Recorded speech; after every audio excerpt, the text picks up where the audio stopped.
వైసీపీలో చీమ చిట్టుకుమన్నా మొదటగా మీడియా ముందుకొచ్చి మాట్లాడేది బందరకు చెందినటువంటి పేర్ని నాని. వైసీపీలో క్రియాశీలకంగా అంటే ఎక్కువగా యాక్టివ్గా ఉండి అన్ని విషయాల్లో కలగజేసుకుని మాట్లాడేటువంటి వ్యక్తి పేర్ని నాని. అయితే ఎంపీ మిథున్ రెడ్డి అరెస్ట్ అయితే జగన్మోహన్ రెడ్డి దగ్గర మొదలుపెట్టి కింది స్థాయి గ్రామ స్థాయి నాయకుడి వరకు అందరూ దాన్ని ఖండిస్తూ ఎక్కడికక్కడ ప్రెస్ మీట్లు పెట్టారు. రాష్ట్ర స్థాయి నేతలందరూ కూడా మీడియాలో మాట్లాడారు. ముఖ్యంగా సాక్షిలో లైవ్లు కూడా ఇచ్చారు. కానీ ఇంత జరిగినా పేర్ని నాని ఎక్కడా కనపడలేదు. మరి ఎంపీ మిథున్ రెడ్డి లాంటి వ్యక్తి అరెస్ట్ అయితే మొత్తం పార్టీ యంత్రాంగం అంతా బయటకు వచ్చి మాట్లాడితే పేర్ని నాని ఎందుకు బయటకు రాలేదు అనే కోణంలో ఆరాధిస్తే తెలిసింది ఏంటంటే పేర్ని నాని పరారయ్యాడు. ఎక్కడికి పరారయ్యాడంటే హైదరాబాద్ పరారయ్యాడు. స్వయంగా మాజీ ముఖ్యమంత్రి జగన్మోహన్ రెడ్డి అండతో జగన్మోహన్ రెడ్డి చెప్పినటువంటి ఒక సేఫ్ జోన్లో పేర్ని నాని ఉన్నట్టుగా అయితే తెలుస్తుంది. ఎందుకు పేర్ని నాని రాష్ట్రం వదిలి పారిపోయాడు అంటే కర్మ చూడండి దరిద్రం. గతంలో చంద్రబాబు నాయుడు నువ్వు పక్క రాష్ట్రంలో బతుకుతున్నావు, పక్క రాష్ట్రంలో రాజకీయాలు చేస్తున్నావు అని చెప్పి మాట్లాడినటువంటి పేర్ని నాని ఈరోజు పక్క రాష్ట్రం పారిపోవాల్సిన పరిస్థితి. ఎందుకంటే అరెస్టు భయంతో. ఆ నోటి దోలేంటో మనందరికీ తెలుసు. రప్పా రప్పా డైలాగ్ ఉంది కదా. పాపం వైసీపీ కార్యకర్తలు రప్పా రప్పా డైలాగ్ తీసుకుని ఫ్లెక్సీలు కొట్టించి నరికేస్తాం, చంపేస్తాం, పొడి చేస్తామని చెప్తే దాని మీద కేసులు పెట్టారు. దాంతోపాటు పేర్ని నాని కూడా మొన్న కొన్ని వివాదాస్పద వ్యాఖ్యలు చేశాడు. ఏమని? కన్ను కొడితే చీకట్లో, కన్ను కొడితే నరికేయాలి, చెప్పి చేస్తామా, చేసేది చెప్పకుండా చేయాలి, 5 సెకండ్లో పని కానీ చేయాలి, అరిచే కుక్క కరవదు, కరిచే కుక్క అరవదు, మనం నోటితో పదే పదే చెప్పాలా, మన టైం వచ్చినప్పుడు చేసి చూపించాలి, మనకు అడ్డం తిరిగిన ఎవడినైనా సరే నరికేయాలని ఈ స్థాయిలో పేర్ని నాని కార్యకర్తలను రెచ్చగొట్టాడు. ఇవి సోషల్ మీడియాలో వైరల్గా మారాయి. ఇవి లా అండ్ ఆర్డర్కు విఘాతం కలిగించే వ్యాఖ్యలు. ఈ వ్యాఖ్యల మీద చర్యలు తీసుకునే అధికారం పోలీసులకు ఉంది. రాష్ట్ర వ్యాప్తంగా కేసులు కూడా నమోదయ్యాయి. దీంతో ఎప్పుడైతే కేసులు నమోదయ్యాయో పేర్ని నానికి భయం పట్టుకుంది. ఎందుకంటే కూటమి ప్రభుత్వం ఎవరైతే లా అండ్ ఆర్డర్ని పాటించట్లేదో మక్కిలు విరిచేస్తుంది. ఆడు అనే సమస్య లేదు. సో పేర్ని నానికి కూడా తత్వం బోధపడింది. ఎట్టి పరిస్థితుల్లో నన్ను వదిలిపెట్టరు, నేను మాట్లాడింది తప్పు, ఖచ్చితంగా కోర్టుల్లో కూడా నాకు శిక్ష పడే అవకాశం ఉంది. కాబట్టి ఏది ఏమైనా ముందస్తు బెయిల్ తెచ్చుకునే వరకు పోలీసులకు చిక్కకూడదు అనుకున్నాడో ఏమో కానీ హైదరాబాదు జంపు జలాని. హైదరాబాద్ పారిపోయాడు ఆల్రెడీ. ఇప్పుడు హైదరాబాదులో ఒక సేఫ్ జోన్లో పేర్ని నాని ఉన్నట్టుగా పోలీసులకు సమాచారం ఉంది. దాంతో పేర్ని నాని ఉండటమే కాదు, ఆల్రెడీ కోర్టుకు కూడా పరిగెట్టేసాడు. అప్పుడే పోలీసులు నన్ను అరెస్ట్ చేయడానికి చూస్తున్నారు, కాబట్టి నన్ను అరెస్టు చేయకుండా ఆదేశాలు ఇవ్వాలి, నన్ను అరెస్టు చేయకుండా అడ్డుకోవాలని చెప్పి ఆల్రెడీ హైకోర్టుకు కూడా వెళ్ళడం జరిగింది. అది ఇవాళ రేపు మొత్తానికి విచారణ కూడా రాబోతుంది. సరే, పోలీసులు ఎందుకు అరెస్ట్ చేయాలనుకుంటున్నారు అనేది కూడా పోలీసులు రేపు చెప్తారు. రేపు జడ్జి ముందే పెడతారు. ఈ రప్ప వ్యాఖ్యలను తీసుకెళ్ళి జడ్జి ముందే పెడతారు. అప్పుడు జడ్జే నిర్ణయం తీసుకుంటారు పేర్ని నాని మీద చర్యలు తీసుకోవాలా వద్దా అనేది. ఎందుకంటే వైసీపీ కార్యకర్తలు ఇలాంటి నాయకులు రెచ్చగొడతారు, లాగుతారా? మామూలుగానే వైసీపీ కార్యకర్తల ప్రవర్తన అనేది ఎంత దారుణంగా ఉంటుందో మనందరికీ తెలుసు. అలాంటిది ఇలా రెచ్చగొడితే ఆ లా అండ్ ఆర్డర్ పూర్తిగా కంట్రోల్ తప్పే ప్రమాదం ఉంది. మరి అలా చేయాలనుకుంటే మీరే రప్ప అంటే మరి అధికారంలో ఉన్న తెలుగుదేశం, జనసేన రప్ప అంటే మరి మీ పరిస్థితి ఏంటి? ప్రజాస్వామ్యంలో అది పద్ధతి కాదు కదా. ఇప్పుడు మీరు ఇంకా పవర్లో లేరు. పవర్లో ఉన్న వీళ్ళు రప్ప అంటే మీ పరిస్థితి ఏంటి? ఆల్రెడీ ఎవరో టీడీపీ లీడర్ చెప్పారు, ఎక్కువ ఆవేశపడుతున్నారు, అదే రప్ప మేము అన్నామంటే మీ పరిస్థితి ఏంటో ఒకసారి ఆలోచించుకోండి అని చెప్పి ఒక టీడీపీ లీడర్ చెప్పాడు. అది వాస్తవం కూడా. ఇప్పుడు రాజకీయంగా పోరాడాలి, రాజకీయంగా ఫైట్ చేయాలి, రాజకీయంగా విమర్శలు చేయాలి, అందులో ఎటువంటి తప్పు లేదు. అది రాజకీయాల్లో భాగం. అంతేగాని చీకట్లో నరికేయాలి, కన్ను కొడితే నరికేయాలి, మనకి అడ్డొత్తే నరికేయాలి, ఇవి ఖచ్చితంగా ఉద్రిక్తతలను రేకెత్తించే వ్యాఖ్యలు.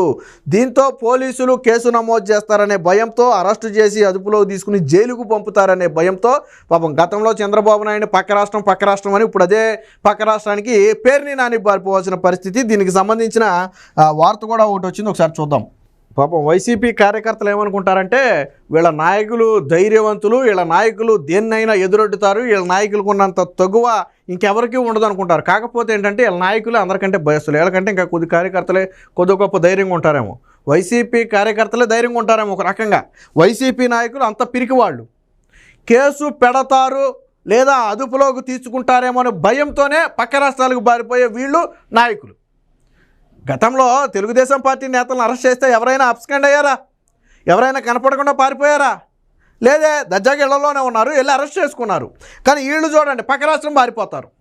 మీకు పవర్లోకి వచ్చిన తర్వాత టీడీపీ కార్యాలయం మీద దాడి చేసిన వాళ్ళు పారిపోయారు, గన్నవరం పార్టీ ఆఫీస్ మీద దాడి చేసిన వాళ్ళు పారిపోయారు, చంద్రబాబు గారి ఇంటి మీద దాడి చేసిన వాళ్ళు పారిపోయారు. మొత్తం అందరూ పరారే. ఎందుకు వీళ్ళ పిరికి వాళ్ళు వైసీపీ నాయకులు పిరికి వాళ్ళు అని ఎందుకంటానంటే వాళ్ళ దగ్గర అధికారం ఉన్నప్పుడు గంభీరంగా గుండెలు చీల్చుకుని వస్తారు. అలాగా అధికారం పోయిందంటే పిల్లిలాగా నక్కి నక్కి కనపడకుండా దొక్కుంటారు. అది వాళ్ళ original character. Perni Nani character కూడా అదే, అంతకు మించి ఏమి ఉండదు. మీరు ఎక్కువ ఊహించుకోవద్దు పేర్ని గురించి. కానీ పేర్ని నాని జంపు జిలాని వివాదాస్పద వ్యాఖ్యలతో రెచ్చిపోయి కనిపించకుండా పారిపోయి మచిలీపట్నం నుంచి హైదరాబాద్ వెళ్ళారా? వైసీపీ అధిష్టానం అండ ఉండటం వల్లే పోలీసులు విచారణ చేపట్టడంతో మాయం. అరెస్టు చేయకుండా హైకోర్టులో ఆల్రెడీ పిటిషన్ వేసేసాడు.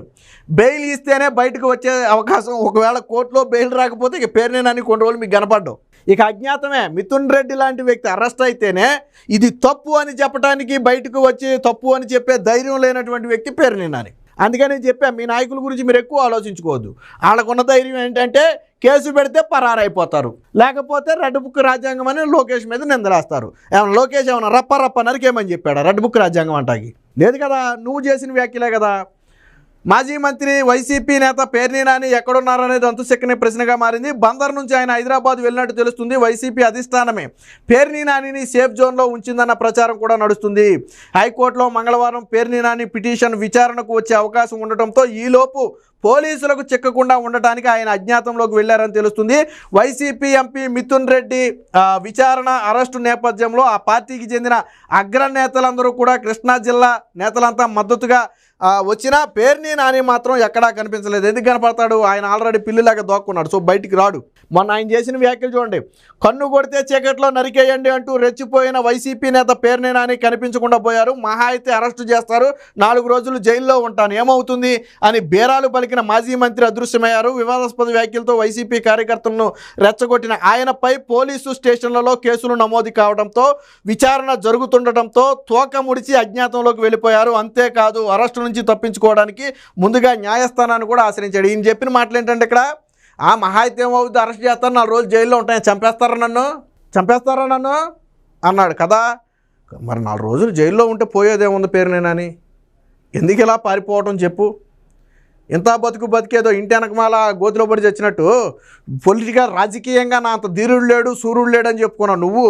మళ్ళీ నీ కొడుకేమో ఇన్స్టాగ్రామ్లో రీల్స్ చేసుకోకుండా బయటకు వచ్చి చంద్రబాబు గారి మీద మాట్లాడతాడు. నువ్వేమో తూ అంటే పారిపోతావు, తా అంటే పారిపోతావు. మీరా రాజకీయాల గురించి మాట్లాడేది? సరే పోలీసులు నీకు రమ్మని నోటీసు కూడా ఇవ్వలేదు కదా, ఎందుకు పారిపోయావు? ఇది పేర్ని నాని భయం. పేర్ని నాని అనే వ్యక్తి కేవలం రెచ్చగొట్టడానికే తప్ప కేసు పెడితే అబ్స్కాండ్ అనమాట. ఇక కంటికి కనపడ్డు. ఇక ఇప్పుడు కోర్టు ముందస్తు బెయిల్ ఇవ్వకపోవటమో లేదా పేర్ని నానిని అరెస్ట్ చేయొద్దని చెప్పలేదు అనుకోండి, నాకు తెలిసి 1-2 నెలల్లో కనపడ్డాక. మరి ముందు రెచ్చగొట్టడం ఎందుకు, తర్వాత ఇలా పారిపోవడం ఎందుకు? ఏదేమైనా మొత్తంగా ఇప్పుడు వైసీపీ నేతలంతా కూడా పాపం వాళ్ళకు ఉక్కిరి బిక్కిరి అయిపోయారు. మిథున్ రెడ్డి అరెస్టు, ఇంకో పక్క అవినాష్ రెడ్డి మీద సుప్రీంకోర్టులో విచారణ, ఇంకో పక్కేమో పేర్ని నాని పరారు. పాపం ఆ పార్టీ పరిస్థితి ఎలా ఉందంటే ముందు నువ్వు వెనక్కి పోయేలాగా ఉంది.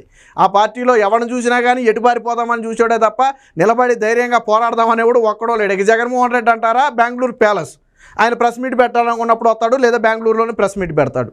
అది జగన్మోహన్ రెడ్డి నైజం. ఇది మొత్తంగా ప్రస్తుతం వైసీపీ పార్టీ పరిస్థితి.